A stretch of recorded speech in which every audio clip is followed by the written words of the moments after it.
अस्सलाम वालेकुम व्यूअर्स, कैसे हैं आप सब लोग। उम्मीद है खैरियत से होंगे। तो आज मैं बनाने लगी हूँ homemade remedy for hair growth. तो उसके लिए मैंने ये नेचुरल एलोवेरा का ये एक पीस मैंने लिया है और ये मैं एलोवेरा का ऊपर वाला छिलका में उतार के जो अंदर का इसका रेशा होता है वो मैं अलग करूँगी। और जो नेचुरल एलोवेरा होती है वो स्किन के लिए भी बहुत फ़ायदेमंद होती है, तो मैं बहुत यूज़ करती हूँ हेयर के लिए भी। और हेयर के लिए हेयर फॉल जो होता है और हेयर डैंड्रफ जो होता है वो इससे बिल्कुल ख़त्म हो जाता है।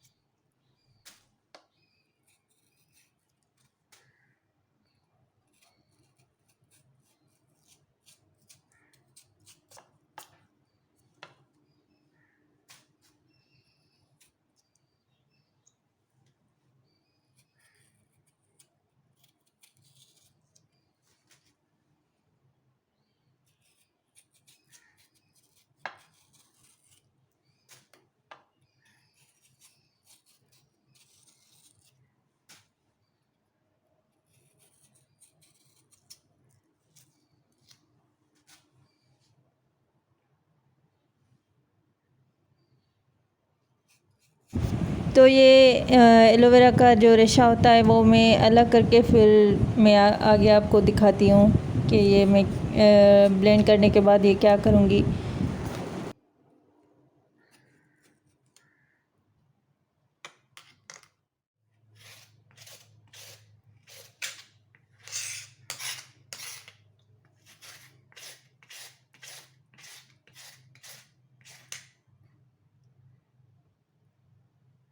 तो मैंने ये अलग कर दिया था और अलग करने के बाद मैं ये जूसर में डाल के ब्लेंड करूँगी और ब्लेंड बिल्कुल अच्छी तरह से करना है।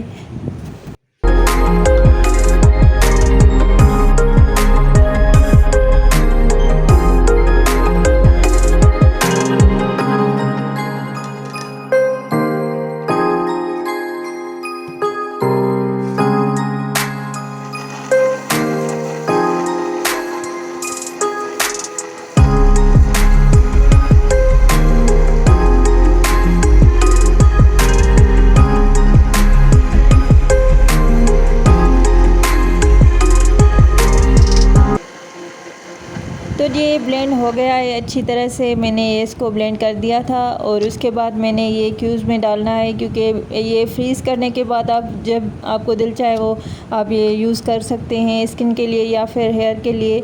तो मैं ये क्यूब्स में डाल के फिर मैं फ्रीज़ कर लेती हूँ। फ्रीज़ करने के बाद जब मुझे यूज़ करना होता है तो मैं निकाल के रख देती हूँ। फिर ये पिघल जाता है, पिघलने के बाद मैं ये यूज़ करती हूँ स्किन के लिए या फिर हेयर के लिए करना होता है तो।